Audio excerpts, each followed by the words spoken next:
Does anyone get any higher? Can the 5-star frog splash? I don't think so. Makes you believe I'm one of a kind. Fear I leave in the back of your mind. Makes you believe I'm one of a kind. Well played, Michael Cole. That was a hilarious line from Monday Night Raw. I am back. Thank you to everyone who wished me a happy vacation and welcomed me home when I got back. It was a blast. It's still a very, very busy summer, though, so I don't know if I'm going to be able to guarantee I'm going to be up here weekly. But like I've said previously, semi-weekly at the least. I know I've missed a lot. I'm going to try to jump right into things here. Now, I think I did a lot more reading than watching when it came to catching up with some of the past few weeks of wrestling that I have missed. The past couple of Raws, Money in the Bank, that sort of thing. I did watch a couple of matches and some portions of the shows, but I did more, kind of reading the results and visualizing in my head what the fuck happened. Now, let's start briefly with Money in the Bank because the pay-per-view is 4 days old now, so there's no need to go into the match-by-match results. You guys all know what happened. Most of you informed me what happened. I saw portions of the pay-per-view, but mostly just read the results. Now, the two Money in the Bank winners were actually surprises to me. I actually liked what the WWE did. I have no problem with Randy Orton winning the Money in the Bank on the Raw side. A lot of people were complaining and saying, wow, Randy Orton, really? That's so random. What do you mean? He's a 9-time world champion. Is it that out of the realm of possibility that the WWE might want to give this guy a push? I'm crediting both parties here for Randy Orton for, basically working really hard and eating a lot of shit, jobbing a lot after his 2 strikes, trying to regain the WWE's trust, and the WWE obviously feels that they can trust him enough, much like Jeff Hardy, who was getting world title pushes and world title victories with 2 strikes against him himself. So Randy Orton, according to company policy, if he gets in trouble one more time, he must be fired. So what happens if Randy Orton takes a bad drug test while he's WWE champion? What happens? And I'm glad to see him maybe teasing to be back on top. And I also liked the promo on Raw when he came out and told John Cena, very, very seriously that when I cash this in, you will never see it coming. So I love the WWE, saying, hey, we're going to make sure we surprise the fuck out of everybody. So I'm calling their challenge out. Go ahead. Give us something that we've never seen before when it comes to the Money in the Bank. Because a lot of times, with so many Money in the Banks now, it's a really old concept. It's been going on for many years. Now there's 2 Money in the Bank ladder matches on the same pay-per-view now. They're almost running out of clever ideas to cash these things in, and most fans can see the cash-ins coming. So if Randy Orton tells John Cena that he will never see it coming, then I don't want to see it coming either, and I want to be surprised by it. So I hope whatever the fuck they do, it turns out okay. On the other side, Damien Sandow won that briefcase, which was kind of a strange choice as well. But people like him. He's relatively over with Cody Rhodes. He's decent in the ring. I don't have a whole lot of opinion on him at all because he's one of the newer guys, and I'm not very, very familiar with him and his past. WWE obviously likes him, and I have no problem with them giving another opportunity to another young guy that hasn't yet had an opportunity. I see no problem with this at all. And Damien Sandow now sets up a little feud with Cody Rhodes, which you could also see coming. They've been together for a while now, and once you're together, you always have to feud. So sooner or later, those guys were going to betray each other, turn on each other, whatever, and probably have a feud. So this might actually be quite good. I hope it does turn out to be a SummerSlam match, as a lot of you fans are reporting to me. John Cena retained the WWE title against Mark Henry, making him tap out. I got to say about Cena, I talk about John Cena in a lot of commentaries, but I'm almost wondering, we're going to talk about the Daniel Bryan and shit here in a few minutes, but as it pertains to Cena this year, think of all the years that the WWE has just super Cena'd him to hell and forced him down our throats like everybody complains about, right? Think about that. All of these many years. Has Cena honestly had a better year than 2013?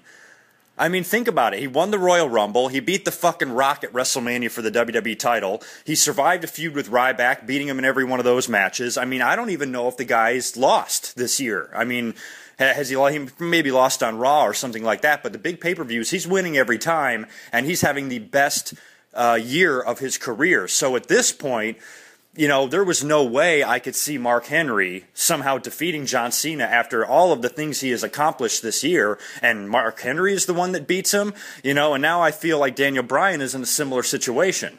I'm all for the Daniel Bryan push, and I'm happy about it. We're going to talk more about it in a minute, but with the year John Cena has had, is a guy half his size going to be the one to finally beat him? So, you just got to think about it that way. I'm wondering if the WWE is really, healing on us with this Cena shit. They're going to have him win every fucking pay-per-view and have him have 2013 be his best year ever, and the fans' fucking heads are going to explode. So I'm wondering, if this is done on purpose and they're purposely saying we want John Cena just to have a kick-ass 2013, or they're really just making this shit up on the fly and they don't know who's going to win at SummerSlam yet. But as far as the Mark Henry outcome goes, I was not surprised at all by this. I am surprised that it seemed like it's just going to last one pay-per-view and be done.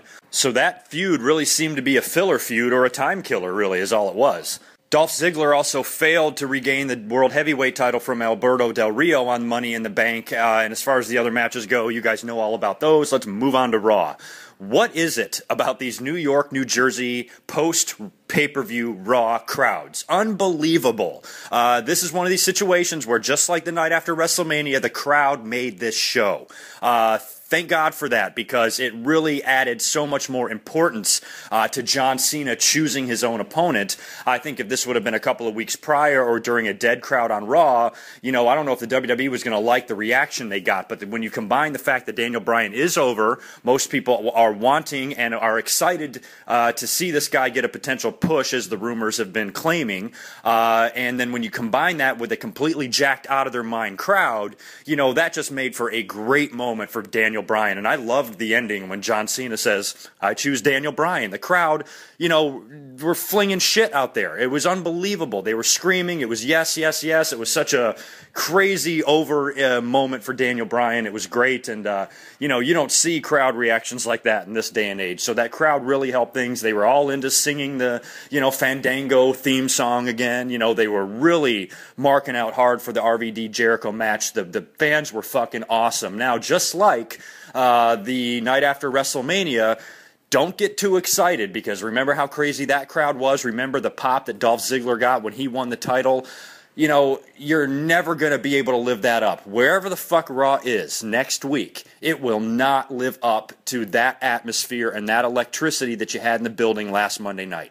But how good was that Rob Van Dam Chris Jericho match? I thought that was great. I was actually traveling home and kind of reading my phone a little bit on some of the happenings on Raw, and I just saw everybody going crazy about the RVD Jericho match, and I was so happy to hear that, because those two guys used to have some heat back in the day. They had some issues and stuff, in their previous WWE runs, and it was good to see. I'm sure all that's water under the bridge years ago. I don't think they have any problem with each other now, but it's good to see them at their ages go out and steal the show like that and really take the fans on a ride. Unbelievable match.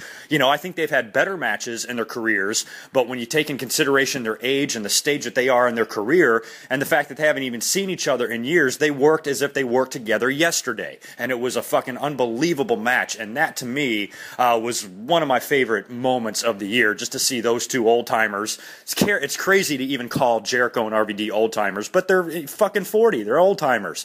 So to have them go out there and have such a competitive, athletic match like that, wow, unbelievable. Hats off to both of them. Chris Jericho, I do think, is out the door.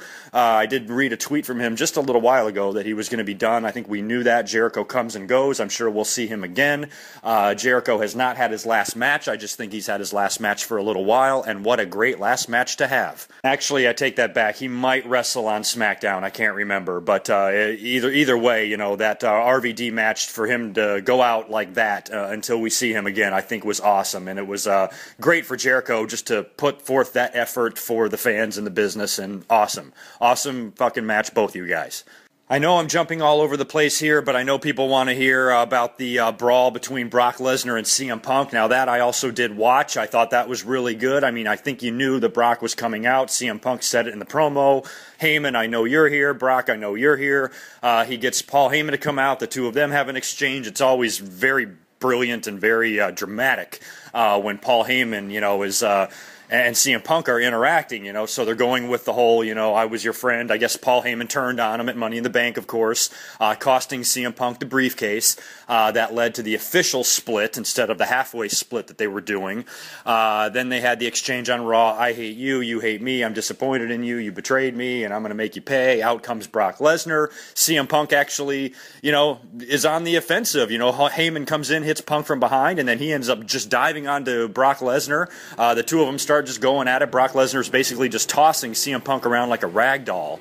But CM Punk, injured little engine that could, just keeps on, jumping back at Brock, really trying to fight him back, and then Brock finally overtakes him. I think F5s him onto the table and pushes him down. It wasn't as brutal as I was hearing, because I saw this after the fact, but everybody on Twitter and Facebook and shit were, this is so fucking brutal. I thought, Brock Lesnar was going to reopen those stitches and just leave CM Punk in a bloody mess. All he did was F5 him onto the table, and CM Punk was actually standing not long after that, and he looked more mad than hurt. So I think that this feud has really picked up, and I'm actually excited to see the match. I think it's going to be good, because so far we've seen Brock Lesnar only wrestle John Cena and Triple H. These are bigger guys that are his size or close to his size. Now he's wrestling a guy like CM Punk. CM Punk's going to look very fast in this feud. I really like the way he was jumping on Brock and just, trying to pound on him, because I'm wondering in my head, how do you book a match like this where CM Punk gets in any offense at all? Brock Lesnar's twice his size, and he's a shoot fighter,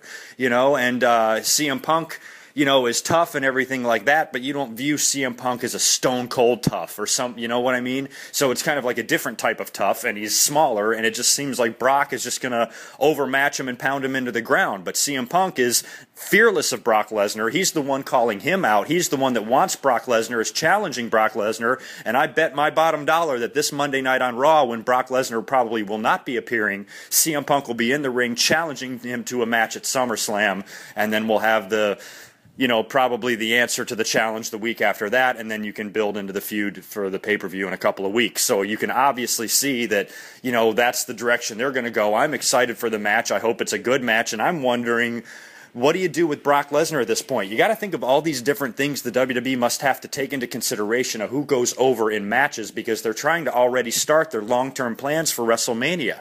So if Brock Lesnar is to have a high-profile match at WrestleMania against The Rock or against The Undertaker or something like that, he's got to remain strong, right? So is he going to, this is another situation where I think Punk and Brock is going to go beyond SummerSlam. So who wins the first match? Do you put Brock over CM Punk? That's what I would think you would do.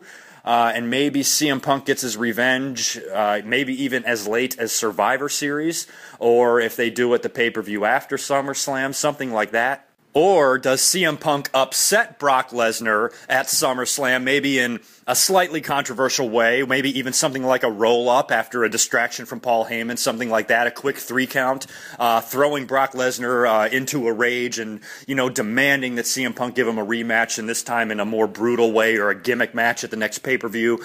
So I think it could go one of those two ways. So I think it's way too early yet to make a prediction. I want to see how the feud goes, who has the most momentum in the segments on Raw leading up to the pay-per-view, to where maybe you can smell or sniff out who's going to win. But right now, I'm not even sure, with the way the things are in the WWE, I'm not even sure if they know who the fuck they're going to put over in this SummerSlam match, so how the hell can I speculate on it? Now, I don't even think I've talked about these crazy fuckers yet, but everybody wants to know my opinions on the Wyatt family. So far, I am a huge fan.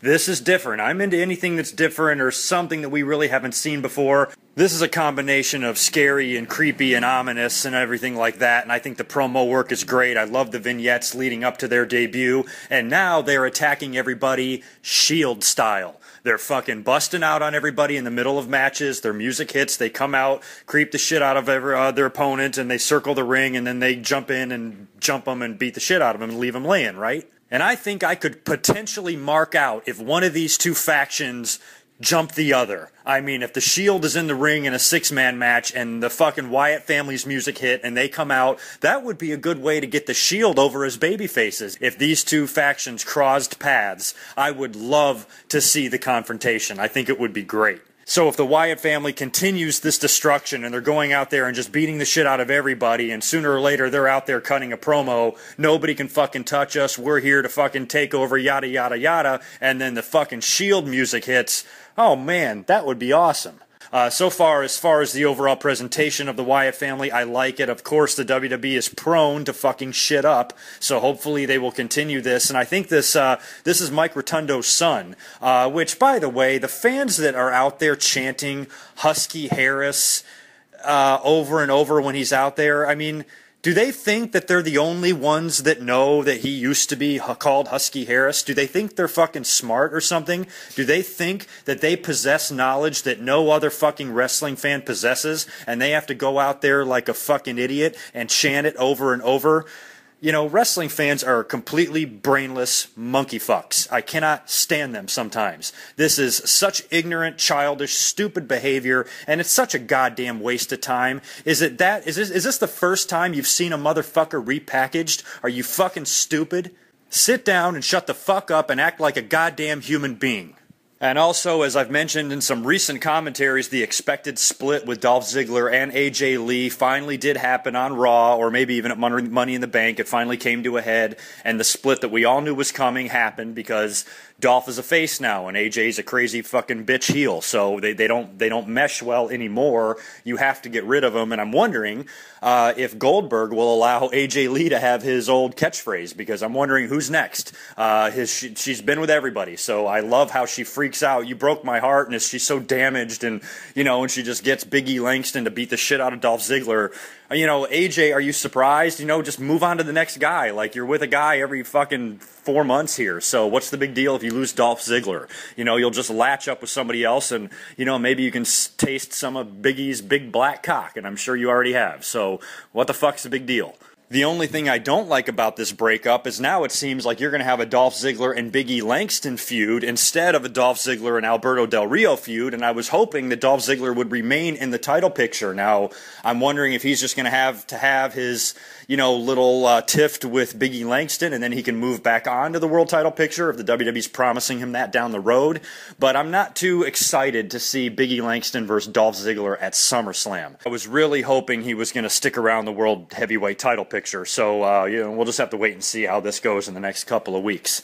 We also have a new general manager of Raw. Again, Brad Maddox. It's not even exciting when there's a new GM now. Like, who cares? Everybody is the fucking GM. How many have they had in just the last 2 or 3 years? A lot. So, now Brad Maddox's turn. So he'll have a couple of months with this. Who knows? What's making me laugh is how many people are actually giving Brad Maddox credit for the success of Raw and how good things turned out after the pay-per-view. The WWE's writing this shit for him. Hello. That was really funny. Oh, Brad Maddox, I think he's doing a great job as general manager. They should stick with this guy. Finally, they have a general manager that knows what he's doing. It's scripted, guys. What the fuck? That was kind of funny to me. But Brad Maddox, I don't know what to make of him. He's just a silly little fucking twerp. As far as me having a problem with him being the general manager, hell no. Because AJ Lee was the general manager. Everybody's the fucking general manager. So what's the big deal if Brad Maddox gets a turn? Whatever. As long as it makes for better TV, I don't care. So far, they're making the storyline go as if Brad Maddox has all these great ideas, and so far, he's doing a really good job running Raw. You have to wonder if he's going to continue with that next week and continue to make the good decisions, or if they're going to have him start fucking up. But either way, this kid has pretty much been thrusted right into the middle of the McMahon-Helmsley storyline arc that is supposed to continue all the way up until WrestleMania. Or at least that's what a lot of people are reporting to me. So something's going to wind up transpiring and, blowing off at Mania as it relates to the McMahons, and I'm hoping it's not a match. I sure as shit don't want to see Vince in the ring. If anything, maybe somebody's going to wrestle on behalf of Vince to go against Triple H. And maybe in that case, Vince McMahon brings back, an old wrestler to wrestle on his behalf, like a Stone Cold or The Rock, one of those guys going up against Triple H at WrestleMania. Something like that, who knows? But apparently this is supposed supposed to continue, and Brad Maddox is kind of right in the middle of it, and Vicky Guerrero is still hanging around. So she's outside protesting. Whatever the hell happened, I don't even know. However, she got, taken out of the general manager position and Brad Maddox was put in. She's obviously pissed off and protesting this, so they're not getting rid of her. She'll be back in the mix somehow, and she'll probably wind up being, Brad Maddox's assistant this time, and they like to do that shit too. Now the general managers have to have assistants, and then they reverse roles, and then the assistant becomes the GM, and the GM is the assistant. We've seen this a couple times, so you almost have to wonder if they're just going to do that with her. All in all, I have to say, with the year being half over, I have liked what the WWE has done so far. Yes, WrestleMania fell flat. It sucked. Everybody lost their fucking minds about it. But other than that, we've had some decent Raws. We've had some very decent pay-per-views. I remember a lot of you commenting on how good you thought Money in the Bank was, or Payback. And to me, some of these pay-per-views always seem like throwaway pay-per-views, and they're meaningless. But the wrestlers are working hard. The matches are decent enough, and the fans seem to be enjoying them relatively well, for considering that it's a PG era and a time period that's down from before. And, the general consensus amongst fans is they hate John Cena and they're not happy. But the WWE is still giving them enough things, which has been my argument all along. If you don't like John Cena and you think he's being shoved down your throats, then just watch something else. The whole show is not just John Cena. And we've seen that. Young guys getting opportunities, getting title matches, getting big pay-per-view moments. Whether they're winning or not, they're getting that experience, they're getting that exposure. And it's not about wins and losses. It's about how you perform and how the WWE feels you're doing and things like that. So I thought that the WWE giving a lot of young guys opportunities helps balance out all of the Super Cena nonsense that you're having to put up with, that you act like is the worst thing in the fucking world. It's not. There's plenty of other enjoyable things on WWE TV, and they're doing a hell of a lot better job than TNA is doing. That Aces and Eights is pretty much a joke. Everything they're doing, on TV and behind the scenes just seems like one gigantic clusterfuck. You should be happy that the WWE, for, at least for some purposes, has its shit together. They have a lot of problems. There's still a lot of nonsense on TV, and they still do a lot of stupid shit, and I think the company and the product is so fucking overly produced and watered down, it's just made the product not that much enjoyable at all for somebody like me.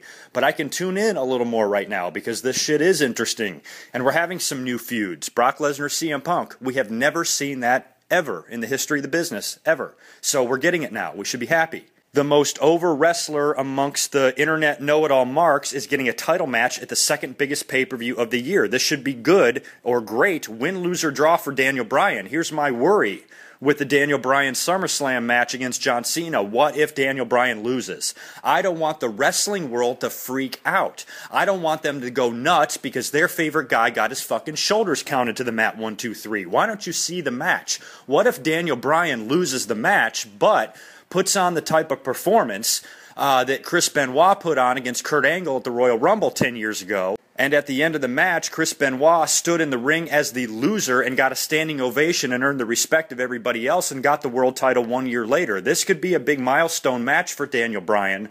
Win, lose, or draw. There's going to be some bullshit attached to this, though. These guys are both dating Bellas, and they got that stupid, ridiculous fucking reality diva show on now, which I still have not watched, nor will I. But you almost have to wonder, with the show being in LA, and the WWE, of course, wanting to promote the shit out of everything, if this show and these two girls are going to be attached to this feud and ruin it. That is a definite possibility as well. So whatever happens at SummerSlam, I just want to tell everybody right now that loves Daniel Bryan's cock as much as I love John Cena's cock, okay? Please, I'm begging you, if Daniel Bryan winds up losing this match at SummerSlam, don't freak out. This could be a good thing. A lot of matches like this can be launching pads or stepping stones to great things in their wrestling careers. So I think everybody should just judge the performance for how Daniel Bryan does. This is a big time match, big spotlight. It probably will be the main event, I'm thinking, which I really hope it is. And that's a big stage for Daniel Bryan to be on. We all know how good he is in the ring. So if this match turns out to be wonderful, I think the fans need to at least look at it like that and don't let a 3 count ruin the whole pay-per-view for you, especially if Brock Lesnar and CM Punk come through with a good match, and everybody else performs and the pay-per-view is good. I don't want a 3 count on Daniel Bryan's shoulders to make everybody think the pay-per-view sucks. So just look at it logically, just use your fucking head, and enjoy the show. I will root right there next to you for Daniel Bryan. I will root for him to be WWE champion. I want the kid to do well. Everybody likes him. He's over. This seems like the time, so WWE needs to fucking pull the trigger on it. The fans are screaming for him. They're screaming yes. We'll have to see if they scream yes next Monday as loud as they did this Monday, but nonetheless, they are still screaming it. The fans want this guy on top. They at least want him feuding for titles, and I think if the WWE is listening to the fans the way they always claim they are, then Daniel Bryan might be the guy they want to put the belt on. Will the WWE do that, or will they continue on insisting that John Cena has the best year of his wrestling career? Either way, I think this match goes more than one pay-per-view. I think we see a rematch in September, possibly a third match in October, most likely. So again, whatever the outcome is at the pay-per-view, just relax, because things can get worse or better at the drop of a hat. What if Daniel Bryan wins the WWE title? Fans are going to go nuts. Well, guess what? What happens if he loses the WWE title at the very next pay-per-view? So you got to think about everything, the situation as a whole. Either way, whatever your stance is, just be happy for Daniel Bryan. This is a big moment for him. SummerSlam, second biggest pay-per-view of the year. Main event, WWE title, LA. Nice. Very good, Daniel Bryan. Super happy for you. Super, super happy for you. Now, I think that's the last order of wrestling business I'm going to talk about. I know there's more stuff going on that I probably didn't talk about, but I just wanted to give an overview of the product and tell all of you guys, yes, I am paying attention. But again, it's a busy time of year, so, I'm just going to talk about things in very broad terms. Everybody's asking me my opinion on the George Zimmerman verdict. I'm going to give you a quick opinion of it here. Obviously, come on.